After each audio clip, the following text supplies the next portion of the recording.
Welcome to this new episode on New Light Living podcast. And today I have a fabulous guest. Her name is Gloria Battini. And I just want to say hi, Gloria. Welcome. Hello. Hi. Thank you so much for having me. I'm super excited. Yeah, I'm excited too. And we are going to talk about self-empowerment today, which is such an important topic. So thank you for coming on here on the podcast. And we're just going to dive right into it. And I wanted to invite you to share a little bit with our audience here on who you are and what you do today. Yes. So I'm a self-love and emotional wellness coach. And I was actually in a completely different industry for about 10 years. I used to work in events. And after my own life transformation, I came out of a very toxic relationship with a narcissist. And it was a very, very transformative experience. I was in that relationship for a very long time, almost 15 years, from the age of 18. So I left when I was 32. So those are very, very crucial years. And a lot of the stuff that you should go through, in becoming a woman and in empowering yourself, right at that age, I didn't do, because I was in this relationship which was really toxic, really unhealthy. I went through severe anxiety, OCD, all these sort of things, and until I couldn't take it anymore. And I asked for help. Originally, I still didn't know that it was about my relationship, but initially I asked for help for my OCD. So I went to see a coach who specialized in anxiety, and she really helped me. And then as I was sorting out the OCD, or as I was healing that part of myself, I gained clarity more and more every day. And I actually opened my eyes to what was really happening in my life and what was really happening in the relationship. And until, long story short, fast forward 18 months, and I was able to leave. I've left and I went to live on my own and everything. And I guess it goes like this in life sometimes, when you finally sort of sort things out and things adjust, and you balance it all out, and you're finally happy. And then the few things that are left that you're not necessarily happy with, you see straight away, right? And one of those things for me was my job. I realized that events wasn't, I liked it. I liked the industry and I did it for a long time. So it came to me very easy and all that. But I decided that I wanted to give back. I decided that my transformation wasn't only for me, that I actually wanted to empower other women to do the same. And that's when I trained to become a coach, and that's what I do today. So it's, I absolutely love to bits what I do. Love it, love it, love it. Oh, so great that you're here in your self-empowered self now. And that's quite a story, quite a path to self-empowerment that you yourself have gone through, and now is helping other women to do the same. That's so beautiful. I love that. Thank you. Thank you. Now, one thing that I want to ask you is, these days we have certain values or conditioned way of living. And if we bring the topic of self-empowerment into, right here, right now, today, why is it so important for women to show up for themselves and step into their self-empowerment? And this might be, looking very different for each person. But why is it so important in the times we're living in now? I have a strong belief, and this is the reason why I do what I do. I have a strong belief that it goes so much further than ourselves. Okay, so as you said, we live in societies where we have conditioned ways. where we have things that are accepted, but they are not actually that right. Right. We have things. My relationship was with a narcissist. If you think about society, there are so many behaviors that are narcissistic and still accepted to this day, to touch, on many other subjects. So I believe very much in everything being much bigger than us.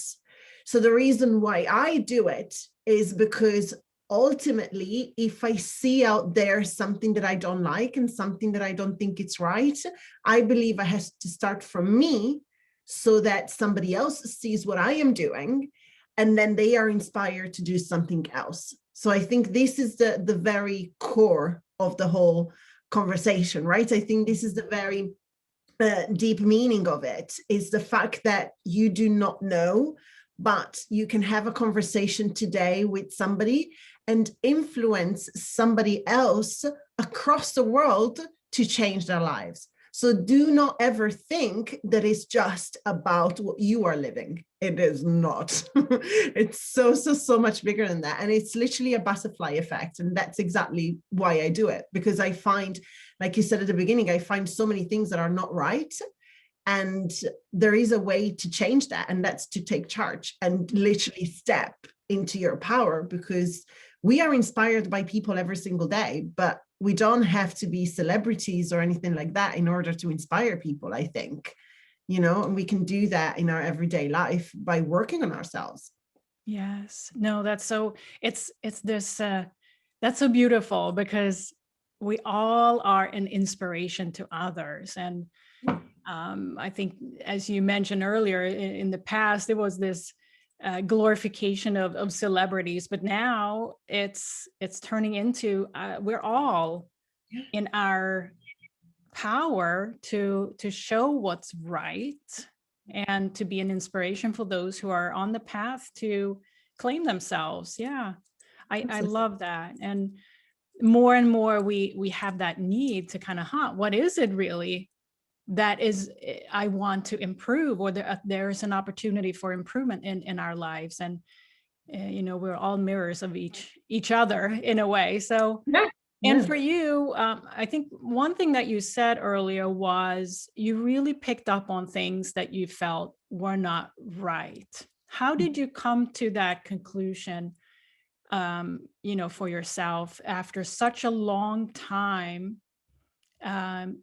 In your case, it was in a narcissistic relationship with someone like that. How did you get to that point? Can you give us a little, some nuggets from your journey that may help others to recognize what's going on in their own life, perhaps listening to this or viewing this?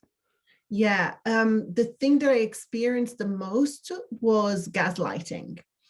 And I don't know if you're familiar with this, or for the people listening or watching. Yeah, explain it, because there might be listeners that haven't come across the term before you. Yeah, please. Yeah, absolutely. So gaslighting is let's call it a technique that people with narcissistic traits or narcissistic personality disorder use to literally confuse you. So it's you trying to tell your truth or trying to say something that you don't feel it's right. And I am going to use the relationship because that's my experience, but I see this happening with parent-children relationships, not necessarily intimate relationships, but friendships or in the workplace. It happens all the time. So it's when you are trying to speak up for yourself and trying to bring to the surface something that you don't feel it's right, and the person in front of you flips it around to make you think that it's your fault. So, and they do this, and it's a very, very deep manipulation. And if I say it to you like this, if I explain it to you, you're like, well, of course I wouldn't. Why would I believe somebody who flips it around, right? But when you are in this situation, first of all, you're involved. So if it's your parents or your children, or if it's a person you love, or if it's a good friend, or if it's your boss, you are involved to a certain extent in that relationship. So you already trust the person that is talking to you. And also they are not necessarily doing it aggressively. So they are saying, oh, but you're saying this, but that's just you, you remember how you always have this struggle around this thing, and they will pick up something that is, from the past, completely not related. But in your head, you'll be like, oh yeah, I am a bit dramatic sometimes, aren't I? And automatically you justify it and they win. Mm. So it's literally a way of making you question your own sanity. And that happened to me so much and so many times that I got to the point one day that I was like, especially after clearing out, let's say, my OCD, I got to a point where I was like, I don't think I'm crazy. I remember what I said. And I know that this is definitely not my words. And I know that I am definitely not like this. And I started to not raise my voice in like in a physical way, but started to sort of voice my thoughts more. Let's say I started to voice my doubts more, and I really noticed that now went up a notch and kept happening more and more aggressively, to the point where the arguments and the discussions will become hours long. And that's when I was like, okay, no, this is definitely not healthy. There's something wrong with this. I am doubting myself being crazy here, and it's not good. And I feel that I am out of alignment. But the reason why I didn't realize this before was because of the OCD. Because I had severe anxiety, I had OCD. OCD is an anxiety disorder. So your mind is so fogged with other things that you literally do not see something like this. So it was only with the clarity that I was actually able to see it. Yeah. Yeah.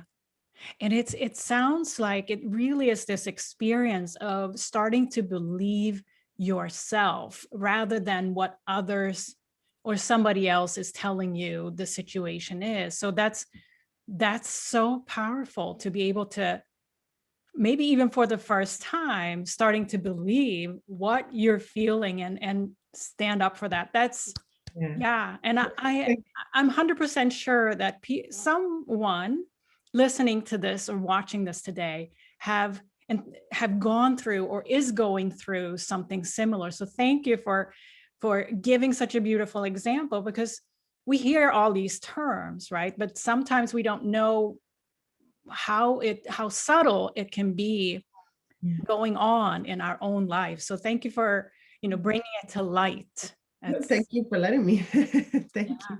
So in addition to your own, connection with your own power, your self-empowerment now, in addition to that, what is one of the best things that have come out of, this journey that you've had with, stepping into your own self-empowerment? One of the best things in the world was the realization, and this came after a while, but it was the realization that I wasn't on my own. So when I was in that place, in that relationship, and with the OCD and the anxiety, it felt very lonely. It felt very lonely to the point that I didn't speak to my friends or my family about it because I was so ashamed. But then when I stepped out of it and found my empowerment and started to see, and then I becoming a coach myself, actually really opened my eyes with, oh, this is so much bigger. This is everyday life for a lot of people out there. So the realization that I wasn't on my own, 100%. The realization that even for me, the realization of, it went a bit like this. So I thought it was normal during those years. Then I came out of it and I said, okay, so normality is different. Okay, so that was not normal. And then after becoming a coach and helping other people, now I'm like, okay, so this is not normal, but it is normality for a lot of people. So it's really seeing that a lot of people don't speak up And, you're not on your own. You're definitely not alone. You're not the only, whatever it is, even if you're experiencing the most absurd thing you think you've heard of, you are not alone. There is 100% somebody else going through that. And I think that was one of the most empowering things to actually realize and find out, because, together we're stronger, for sure. Yes, yes. And there's such a truth in this saying of you're not alone, right? Because we hear that a lot, but there's such a truth in that. Yeah. Now, as you mentioned earlier, you experience, and so do I, that there's a lot of need for women in particular to step into their own self-empowerment and really their own truth. Mhm. Why do you think that is happening now and not later or earlier? Yeah. Well, I'm going to say thank goodness it's happening, first of all. But I think that this has a lot to do with how many things have been tolerated before, and it's really connected a lot to, I think it really connects with what we just said. So it's a combination of the fact that people are coming out with their stories more and more. It's not just celebrities, it's everyday people. So we're coming out with our stories more and more. And by hearing other women, standing up for themselves, stepping up, then you feel more empowered. So that there's that. And then there's also the fact that, thank goodness, because we're all going through these journeys of self-empowerment and standing up for ourselves, then society automatically is changing. So a lot of the stuff that was tolerated before, now it's, I'm sorry, no, that's not good. So I think we are all being, I don't know, I've heard this a lot lately, actually, and you are much more spiritual than I am, so I'm sure you can help me out with this probably, or you can give me some clarity on this. But I think we are in an age of enlightenment in general, a little bit, where we are waking up to a lot of things, and we are finding out stuff that it's a little bit bigger than us, I believe, and we are believing in a different way. What do you think? Yes, I totally agree with that. And part of it is to find that truth, because truth is never wrong. Yeah. Because that you likely, and you are an example, a great example of that you knew once you had hit your truth within yourself, you knew that's right for me, so you walked on that path after that, right? So yes, I think it's a very complex time we're living in, where a lot of our own truth has to come to the surface, and also not only our own truth, but also truth out in society as well, that needs to surface and be reorganized or rebirths, if you will. Yeah, absolutely. And I feel that before it was a humanity of followers, of people who were made to, or made believe that they had to follow, what was right. Whether I find it now is switching to, I decide what I want to follow. I decide that I am first and foremost the leader of my existence, of my life.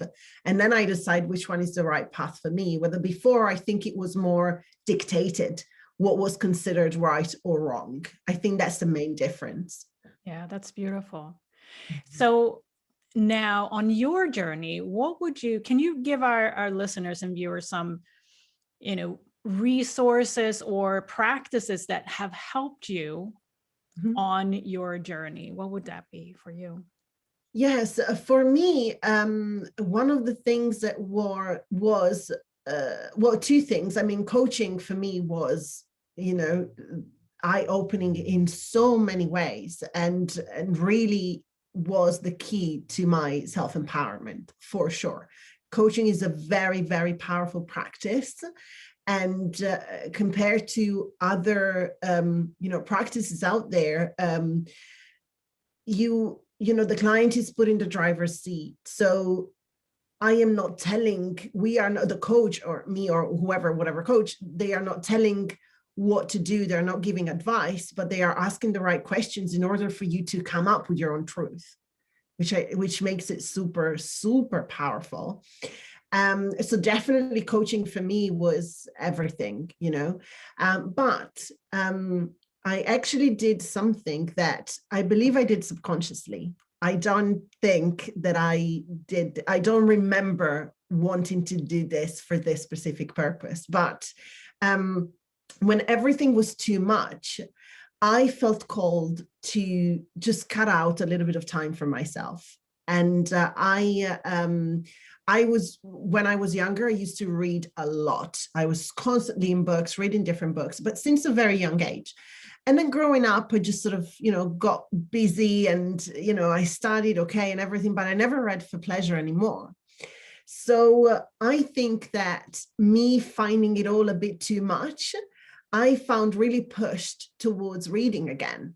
And I was literally cutting out this time of the day for myself. It used to take me an hour to commute to work on the bus. So I would just do, put my headphones in, just listen to music and just use that hour on the bus just to read. And I think that, and for some reason, actually, I was picking books that were all about characters who were struggling with their mental health, their emotional health, or their relationship with their parents or their partners. So I found that I was reading, and the more I was reading, I was like, this is me. This is happening to me. I was really like finding myself in those characters. And I think that was really powerful, definitely. So the subconscious decision of, I need to have something that's just mine. Nothing else. Nobody else is involved in this. It's not with a coach. It's not with my partner. It's not with nobody gives a damn about what I'm reading. I'm just doing this for myself, not being judged or anything. So I think that was key for me, 100%. And whatever it is, it doesn't have to be reading.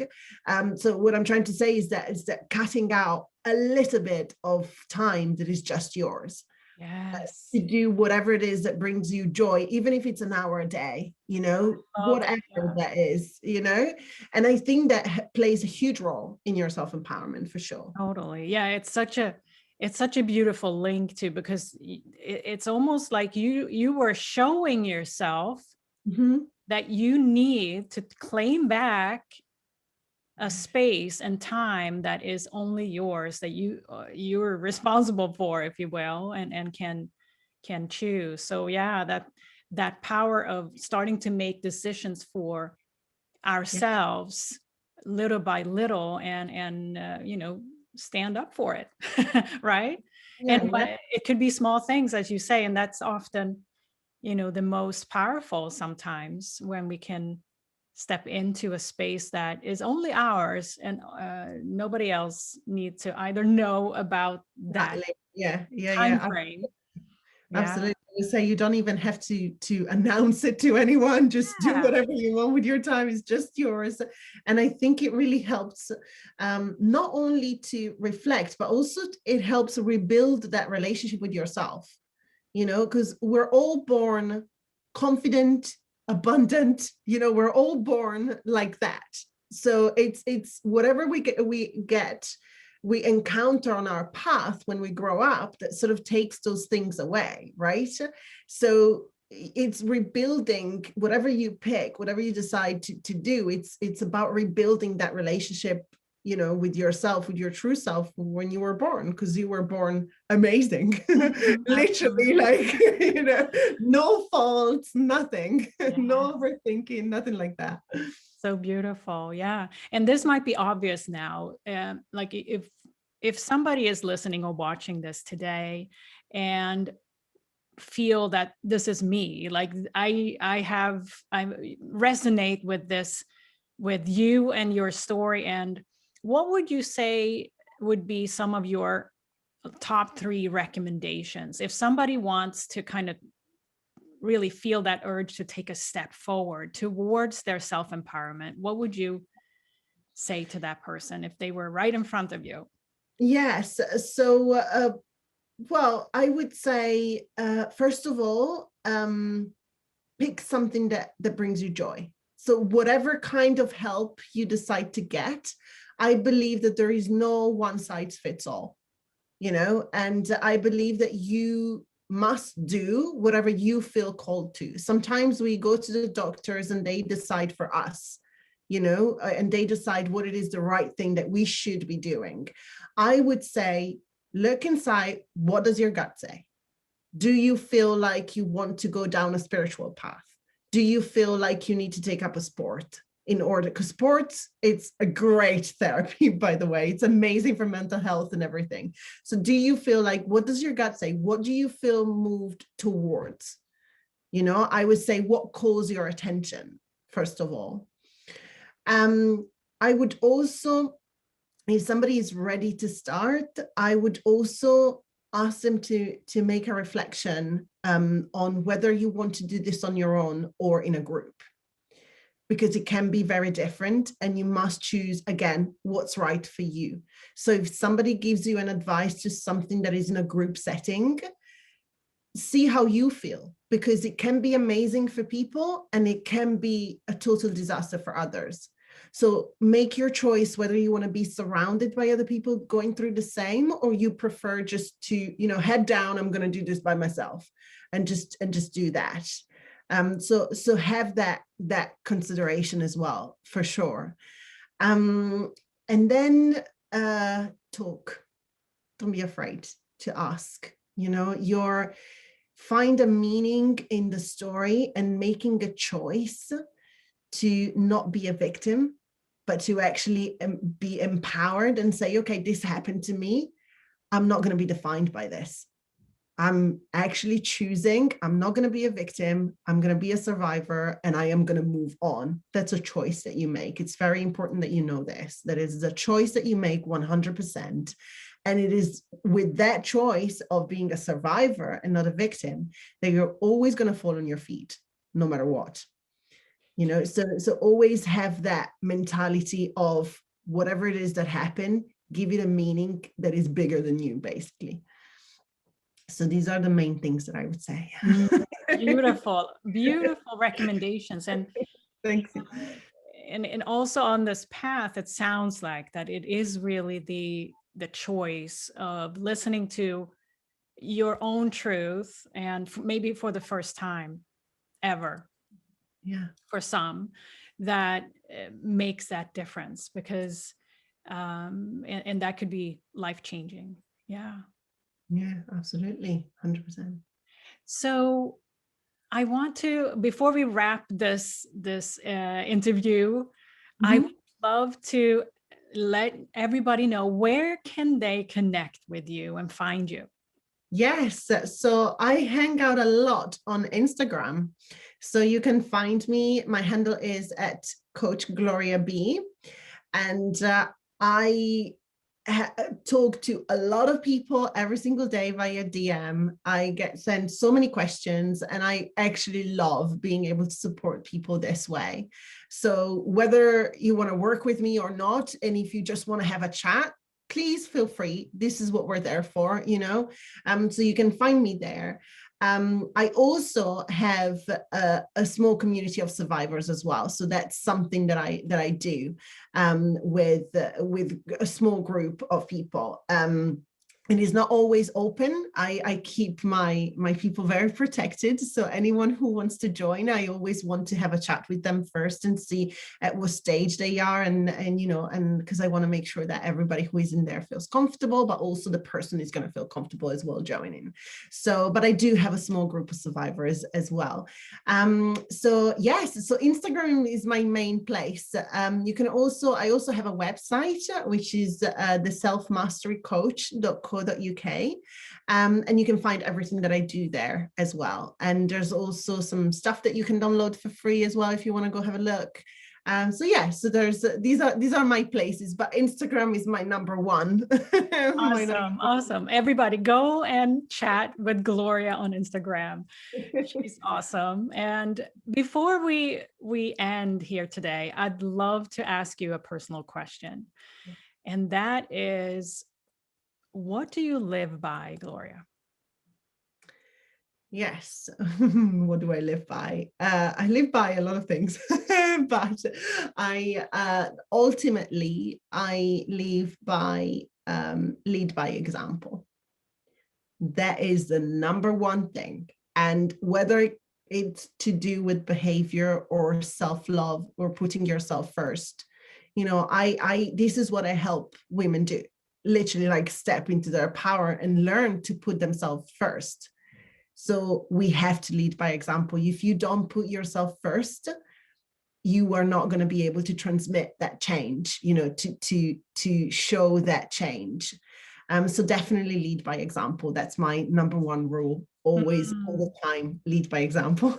Love that. Such wisdom. And yes, you are a great example of leading by examples. And yeah, so connect with Gloria. And I just want to say thank you for this wonderful episode on New Like Living podcast. And we'll be back soon with another episode. Take care, everyone. Bye. Thank you so much for having me. Bye. Bye-bye.